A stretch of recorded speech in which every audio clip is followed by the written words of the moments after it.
Chapter 6, Anatomy and Physiology.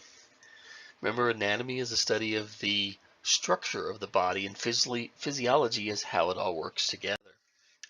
One of the best tools I found for anatomy is the anatomy coloring book. This is the book we used in my paramedic school. It's probably the most valuable tool I had of all the books they gave us.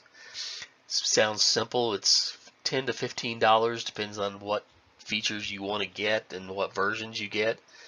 Buy that and a box of crayons, and you will know your anatomy and physiology really good by the time you're done. So highly recommend you get something like this. Plus it's kind of de-stressing to color and try to stay in the lines. So it's something good you can use to kind of help you understand anatomy and physiology better. So locating the body parts, we're looking just kind of looking at the body. You can see where different parts are. And then using topography, that's the quadrants of the body, the abdominal cavity, understanding where things are located in the chest based on the ribs, and you'll be able to kind of identify where the different body parts are, so when we have damage that goes inside the body, you can understand where the pain's coming from and what could be the potential outcomes. So let's talk about the major body systems. First, we got the musculoskeletal system. It's actually two different systems, muscles and skeleton. They work together to give the body shape, protect your vital organs, and provide movement. So it gives shape. It holds a structure. Your head would just kind of be a glob sitting up on top of your shoulders if you didn't have a skull. Protect vital organs. The skull protects the brain. The chest wall protects the heart and the liver and the lungs. The pelvis protects major blood vessels and your reproductive organs. And then it provides movement. You couldn't move without your legs and arms, so we've got the all three things are used, are key functions. The skeleton consists of the skull and spine, the ribs, sternum, shoulders, upper extremities, pelvis, lower extremities, all coming together to form the structure to keep us moving, upright, and protected. So you don't have to memorize all the parts of every bone, but you should be familiar with all the different bones and where they're located. There's some great songs out there by Hannah Montana on how to memorize the different bone parts. Highly recommend those. So the skull, it's a bony structure that protects the head, and it's also dangerous because it's a bony structure that protects the head. It is an enclosed container, so if the brain starts to swell, then we create more pressure inside and causes problems, but it's also there to protect it in case we have any type of external trauma. So the cranium, the top, back, and sides, and the face is the front. That should be fairly easy to remember. You've got all the bones in the face. You've got the mandible, maximal, nasal bones, orbits, and zygomatic arches. These are important to identify and check for different types of injuries because they form our airway for the patient. If you don't have mandible and maxilla, you don't have good protection of the airway. The nasal bones causes breathing difficulties too. Orbits, very dangerous for eye injuries. So lots of danger if we get any fractures to the facial bones, and it's very important that we understand where they are and what they're supposed to be doing. Here's kind of the visual representation. This is one I would just try to cover up all the names and replace them with your own words. It'd be real easy for me just to take this picture and cover up the words and then hand it to you as a quiz. So something to think about there. The spinal column, it comes in 33 vertebrae, and the spinal cord goes down the center. That gives the spinal cord the protection. The vertebrae also give us the ability to move, bend sideways, twist, and gives us that protection we need for all the nerves coming in and out.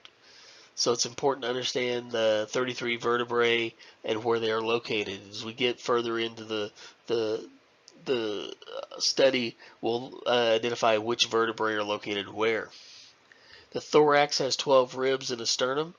The top ribs, the number 1, gets right up underneath the clavicle, and the 10th and 11th ribs are kind of free floating in the low back. They kind of protect the bottom of the uh, liver and other major blood vessels in there. So here's the spinal column. You've got 7 cervical vertebrae.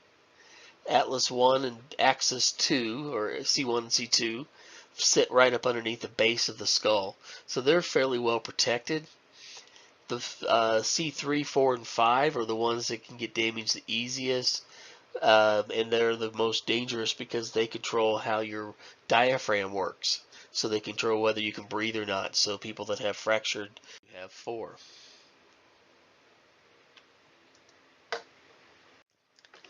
A good way to remember how many parts are in each, or how many vertebrae are in each part of your spine. You've got 7 in the cervical. You eat breakfast at 7. You eat lunch at 12, so you've got 12 in your thoracic, and you eat your dinner at 5, so you got 5 in the lumbar, and then 5 and 4. So 7, 12, 5, 5, and 4. One way to start memorizing it.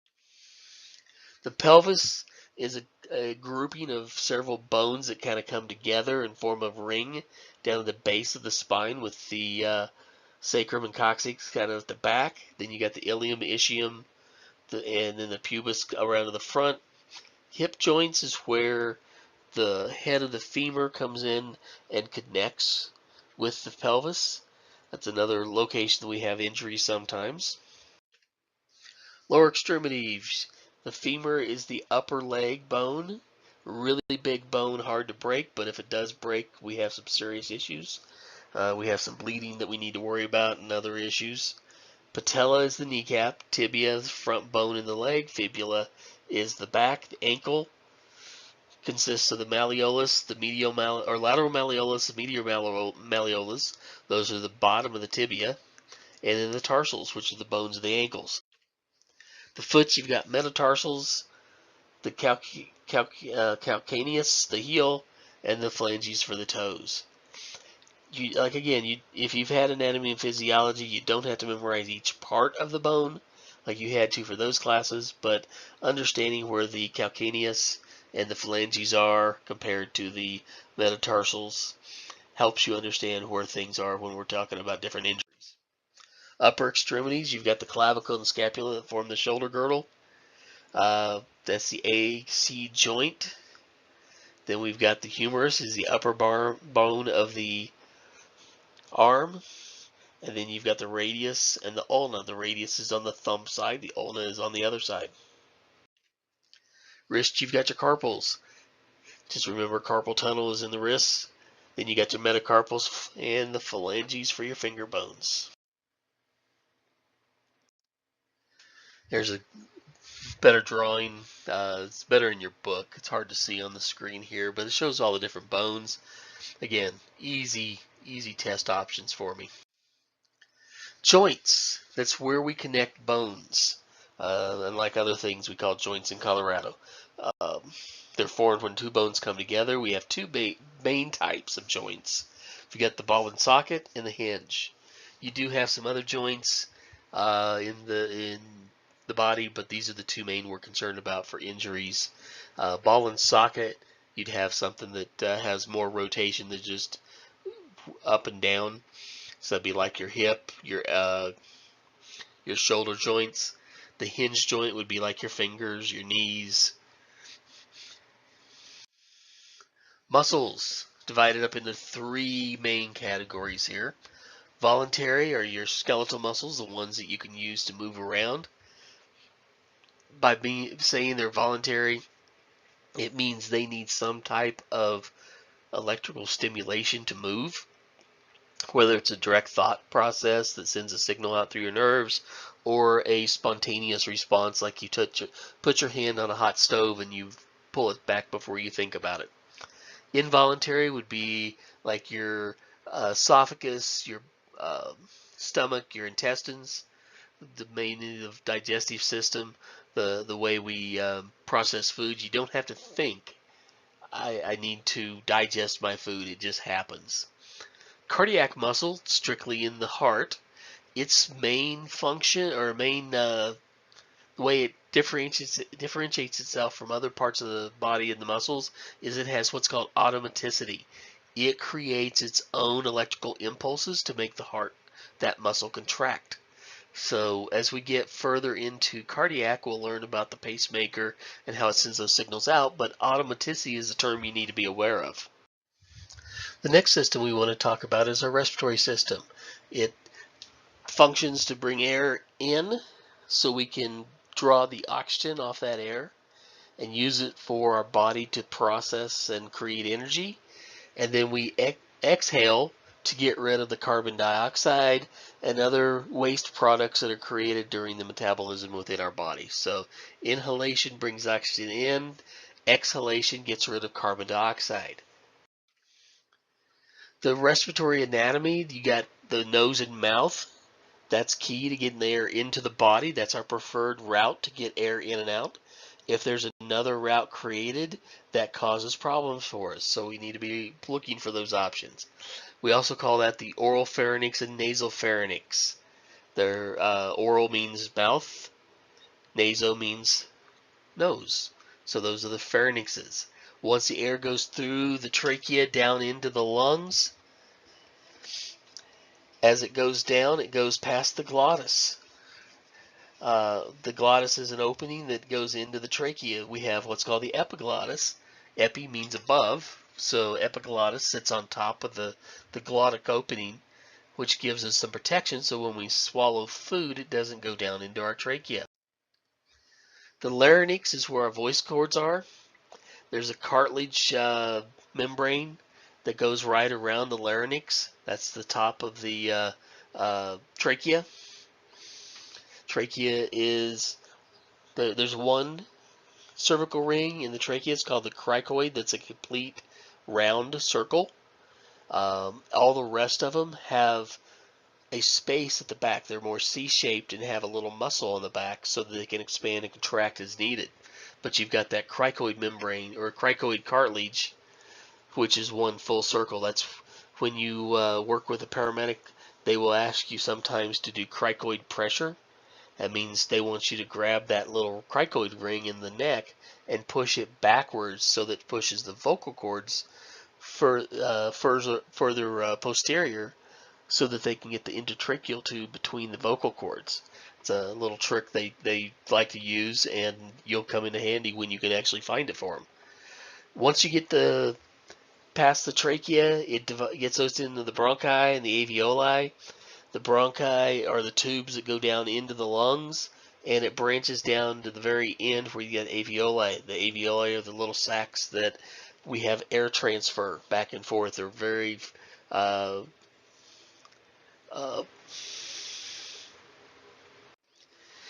they have very high blood flow, which allows for the capillary transfer of the different gases back and forth.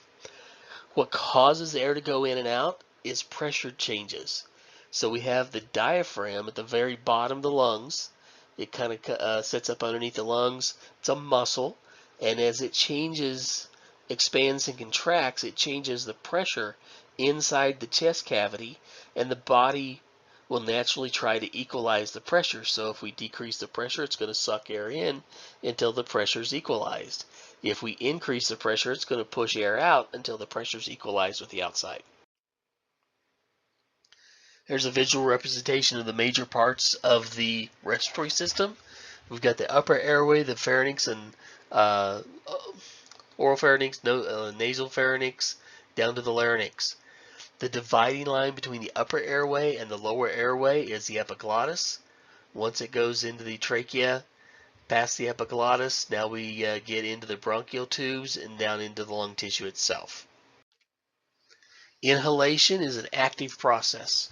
It's not one of those that we have to think about, but the body sends a simulation to the muscles and says, you need to contract. So the diaphragm contracts, the intercostal muscles contract, everything moves outward, making that negative pressure inside the lungs. Typically, more times than not, exhalation is a passive process. So as the muscles relax, the chest wall decreases in size and increases the pressure on the air that's in the lungs, and then it will try to push the air out to equalize the pressure again. You can forcefully exhale. That's how we blow out our birthday candles, but it's not necessary to have forceful exhalation. It's usually just a passive process. Ventilation is a mechanical movement of air from the outside to the alveoli. Respiration is when we have the gas exchange between the cells and the bloodstream. So we have blood cells coming into the lungs, into the capillaries that surround the alveoli, and we have gas exchange. Carbon monoxide and oxygen transfer between the cells through the membranes in the alveoli. So that's respiration. When the red blood cell gets over to the end cell somewhere else in the body, and it transfers the oxygen in, picks up the waste carbon dioxide, that's respiration. So ventilation is mechanical. Respiration is the actual exchange of the gas. Oxygenated blood goes away, it's carried from the lungs to the heart, then pumped to the rest of the body. So you pick up the oxygen in the alveoli, the bloodstream pushes that back, or the heart pulls that back in, and then pumps it out to the rest of the body. At the cellular level, we have that gas exchange happening, and the deoxygenated blood comes back to the lungs so that we can get rid of it. Here's a couple of little differences we're going to see as we talk about the anatomy and physiology of a child versus an adult. The nose is smaller. So you see in here, the nose and mouth is smaller, but if you look at the mouth, the tongue, it's the same size. So that's a problem for us. Get the smaller area, but the same size tongue, so it's more prone to get blockage. The other thing we need to know about is the head is huge on the kid. So you see that you have a nice curve of the trachea here. If you've got an adult laying supine, the trachea is flat. So to fix this, we need to raise the shoulders up a little bit, and then everything will be perfectly aligned again. So thinking about that when the kid's having difficulty breathing, maybe it's as simple as lifting the shoulders up a little. As the child matures, these cartilage rings improve in quality, and so they become more rigid and more able to protect the airway too. So those are the things we're talking about when we're concerned about the kid's airways. So cardiovascular system, we have three major components. The pump, the pipes, the fluids. So the heart's the pump, the blood vessels are the pipes, and you have the fluid is the blood. So we're going to talk about each one of these individually here. So the heart is 4 chambers. It's 2 upper chambers called the atria, and 2 ventricles, which are the lower chambers. We have left and right. So we've got right atrium, right ventricle, left atrium, left ventricle. The atriums are little waiting rooms. They draw the blood into the heart, wait until they're actually filled up, and then the ventricles suck in all that blood at once so they can pump it out much faster. If there's not an atrium, or the patient has what you see on TV advertisements, sometimes the atrial fibrillation, the atrium aren't pumping and sucking the blood into the heart the way they're supposed to, so the ventricles have a harder time pushing the blood out. So they have to work together. It's a fine dance they do. Atrium brings the blood in, holds it a second, pushes it into the ventricles. Ventricles push it out. So it's important that we understand how the blood flows through the heart, so when we have problems, we can kind of tell where the problems are coming from. Here's kind of a better look at how the heart looks when you kind of break it down. So we've got the vena cava, superior, inferior, bringing the blood into the heart. It comes in through the right atrium, comes into this chamber. Then when the heart beats, it pushes it into the right ventricle. You've got the valve here, the tricuspid valve. Blood comes in, Once that valve closes, the ventricle squeezes the blood back out and it goes to the lungs. It goes to the pulmonary arteries. Blood vessels that leave the heart are called arteries. Blood vessels that come back to the heart are called veins. This is the one blood vessel that's called an artery that has deoxygenated blood because it's come in through the vena cava into the right side of the heart, and now it's being pushed to the lungs to go pick up some oxygen. So it goes to the lungs, then comes back to the lungs in the pulmonary veins, and this is the opposite. It's coming to the heart, so it's a vein, but it's coming from the lungs, so it has oxygen. This dumps into the left atrium, holds it for half a second, and then drops it into the right or the left ventricle through the bicuspid valve or mitral valve. Once it's filled, valve close and it pushes it out through the aorta and inferior and superior. So it comes back down the back side of the heart and dumps into the abdominal cavity and down through the body. So understanding how the blood flows through the heart, it's very important understanding how our disease processes work. The other thing, we talked about the automaticity. The heart sends out a signal from what's called the sinoatrial node. That's the pacemaker of the heart. That's a test question somewhere along the line, is what is the pacemaker of the heart? SA node or sinoatrial node. It sends out a signal through the atrium and says contract. So it squeezes the muscle here. As it's filling up the ventricles, the AV junction holds a signal for a portion of a second, long enough to fill this up and close the door, and then it releases it and sends it down the bundle of His up the Purkinje fibers and makes the ventricles contract.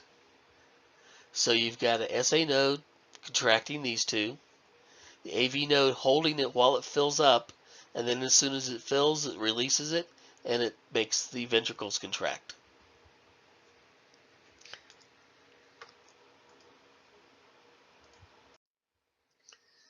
So major blood vessels, coronary arteries. These are the arteries that come right off the aorta that feed blood into the cardiac muscle. The aorta is the blood vessel that comes off the back of the heart out of the left ventricle and feeds the body. Pulmonary artery goes to the lungs. Carotid artery goes up the side of the neck. There's an interior and exterior carotid artery. And then right and left. So you've got 4 carotid arteries going up through the neck.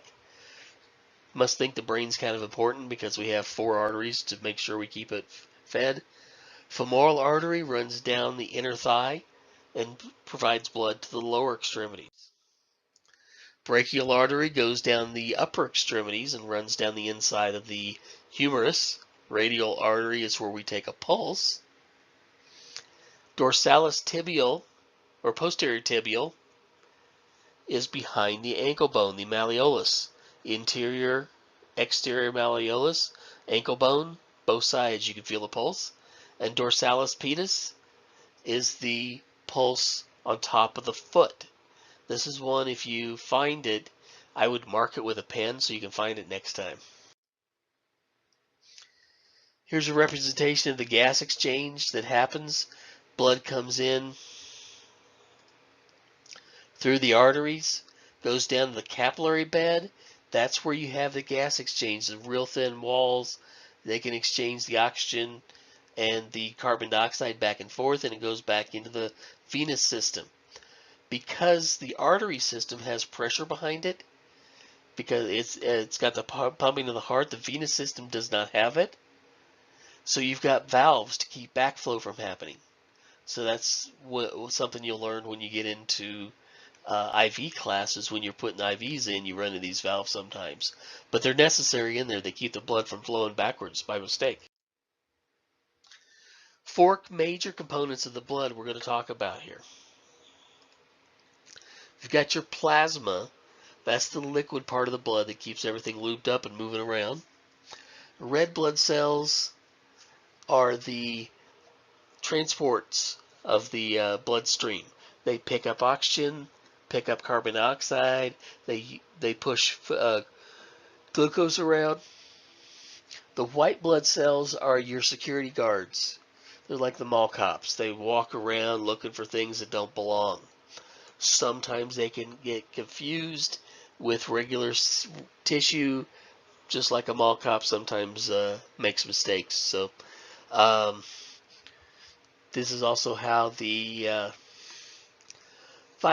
vaccines work. They show the wanted poster to the white blood cells, and they start making plans. And if they see that bad guy running around the body, they'll attack it. The platelets are your road crews. They patch up any holes that happen. Sometimes they get confused and patch up the wrong places, or their patch breaks loose and it goes to a smaller artery and causes problems for us. A pulse is what happens when the heart beats and pushes that wave of blood through the arteries. A pulse is how you can feel it go through that artery. If you put a little pressure on an artery anywhere you've got a bone behind it, you will feel it pushing against your finger that you're putting the pressure on it with. So that is the pulse wave going through the body. You can find it anywhere there's close to the bone. We've got it in the wrist, the upper arm, the neck, the femoral artery behind the knee, the popliteal. You've got it in the posterior tibial and dorsalis pedis. We can find it in the forehead. Pretty much anywhere we have a blood vessel that's big enough we can get a good finger on it. Pulses that we've got the peripheral pulses, which are radial, brachial, posterior tibial, and dorsalis pedis. These are the ones that tell us that the heart is pumping adequately. If we can get the blood all the way to the fingertips, we know we've got a good circulatory system. The central pulses would be the carotid and femoral. These are more interior, they're closer to the heart, they're bigger blood vessels. So we expect to find those even if we don't find the peripheral ones. If you don't find a carotid pulse or a femoral pulse, then we've got some other issues. Now, like I said, the central pulses are the ones you feel if you're not getting good perfusion. That just tells you your patient's sick. Blood pressure. We can feel the pulse, but we don't know how much pressure's behind it until we can actually listen to it go past our blood pressure cuff. As we listen to the blood pressure, we're going to hear the pressure as it goes through the blood vessel with some resistance on it, and then we're going to have the pressure that's just residual in the blood vessel. So we've got the systolic, which is when it squeezes, and diastolic is the resting between ventricle contractions. So perfusion is measured at the cellular level. If we've got good perfusion, the cells are functioning normal. If we have poor perfusion or hypoperfusion, it means they're not getting enough oxygen, they're not getting enough blood flow, and it can be a problem. What causes the poor perfusion can be anything that's wrong with the pump, the pipes, the fluids. So the heart issue, the blood vessels, or the fluid itself. Life support chain, we have to have everything working together in unison. So if the respiratory system's not bringing oxygen in and taking carbon dioxide away, then we're not going to have perfusion. If the cardiovascular system's not moving the blood around so we can transport that oxygen and the carbon dioxide back and forth, then we're going to have problems. So that's why we have the cardiopulmonary system kind of lumped together most of the time. The lymphatic system kind of maintains our our fluid balance. It helps us supply fluid into the bloodstream, getting the plasma built up where we need it. It brings fluid into the tissues. So that's your lymphatic system. You have hormones that are transported through the lymphatic system. These are produced in the adenoids, the tonsils, the spleen, the thymus, the nodes. They're all part of the lymphatic system. Typically, we don't have a lot of EMS related issues with the lymph system. It's just more one of those things that if you find a problem, it means they need to get to the hospital. When somebody has a mastectomy, they take out the lymph nodes on that side. If they've had a bilateral, it's as simple as asking the patient, hey, what size do they take blood pressures on? There might be some differences for you.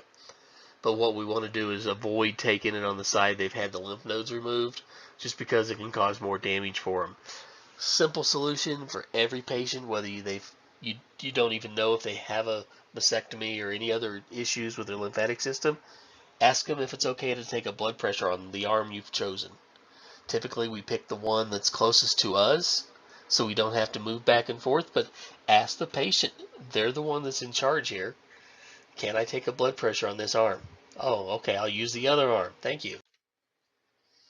Here's another representation of the nervous system. So, key components of the nervous system, the brain and the spinal cord. That's your central nervous system. Then you have all the peripheral nerves that come off that are sensory nerves or motor nerves. They provide every contact with the rest of the body into the central nervous system. Central nervous system's the brain and the spinal cord. That's our thinking process, the major control points. Peripheral are sensory and motor nerves. We have the autonomic nervous system, which is our involuntary functions. If I scare you, I don't have to tell you to get your heart rate up and start getting anxious. Your body automatically does that. It's a fight or flight process. I don't have to tell you to relax, to go to bed. Once you go to sleep, your body shuts down things and goes into a really slower pace to give your body time to rest. So that's your autonomic nervous system doing the parasympathetic and the sympathetic nervous system. Digestive system, you've got the stomach, the small intestine, large intestine. It breaks down food into smaller components and then dumps those into the bloodstream for you so they can take it out to the body to be used by the cells for energy, and then brings the waste product back by, drops it into the small intestine, large intestine. Other things that help out with the digestive system, the liver stores extra glucose for us. It also filters the blood, trying to make sure it's safe for us to use. The gallbladder gives us bile, which helps us digest the fatty foods, breaks those down a little bit better. The pancreas gives us insulin, major component to help get the sugar into the cells. The spleen holds on to our extra blood cells, so if we need a replacement blood cell, it's right there. And then we've got the appendix, which no one really knows what it does except get infected occasionally, and it's where the large intestine and the small intestine meet in the lower right quadrant. The integumentary system is your skin. It gives us protection. It keeps the bad stuff out. It keeps the good stuff in. It also provides a water balance. You sweat out when you need to get rid of extra water. It maintains your body temperature. If you get cold, your skin tightens up and tries to keep you warmer. If you get hot, it opens up pores and starts sweating, which causes evaporation, which cools off the body. It also does some shock absorption. So if you do get hit, it doesn't cause damage to the interior of the body as much. 3 layers of your skin. The epidermis is that outside. That's the dead skin cells that kind of fall off all the time. The dermis is the tissue underneath that provides that the nerve endings, the hair follicles. There's capillaries throughout there. And then you've got the subcutaneous. This is where the major blood vessels kind of flow, and it has the fatty cells, which gives you that cushioning. Here's the representation of what that looked like. So you've got the epidermis at the top. The dermis is where all the things happen, and then down the subcutaneous you've got the blood vessels taking everything back and forth, and you've got the nerves, and it sits right on top of the muscles.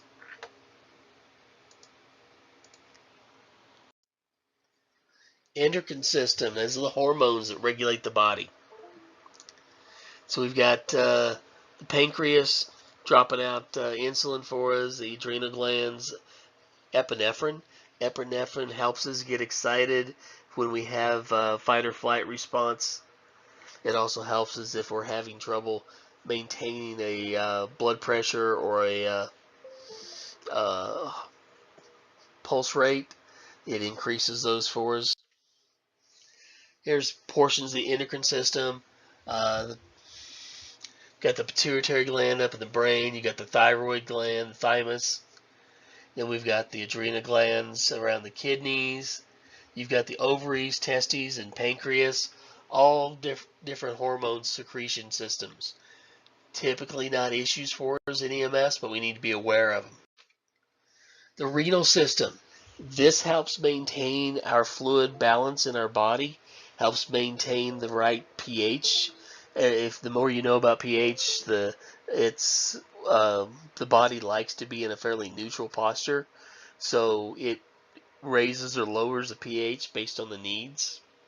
The kidneys are the organs that filter out the blood.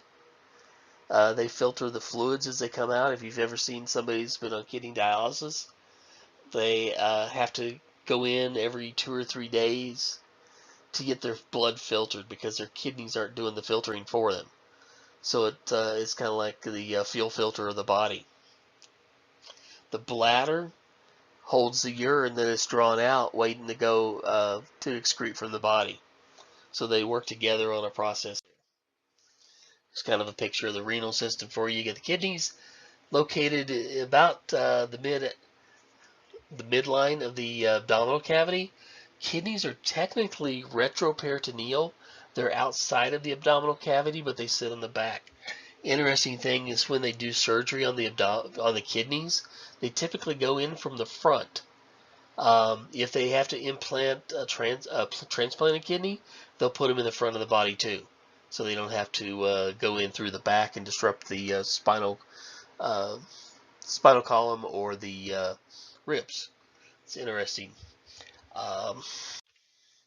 Ureters, that's what moves the urine from the bladder to the kidneys, or from the kidneys to the bladder, and then urethra gets it out of the bladder into the exterior part, the external environment.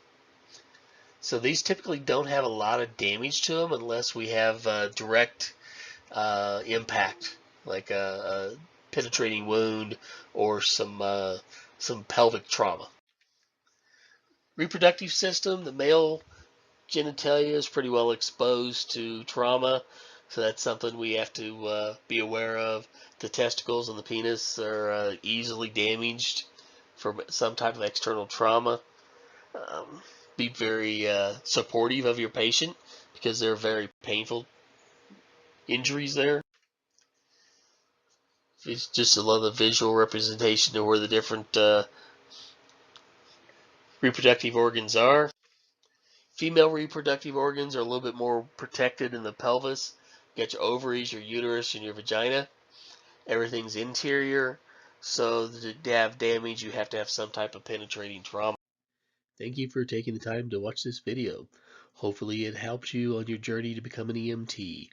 Please like and subscribe, and let me know in the comments how you're doing on your class and if you have any questions. Thanks, and have a great day.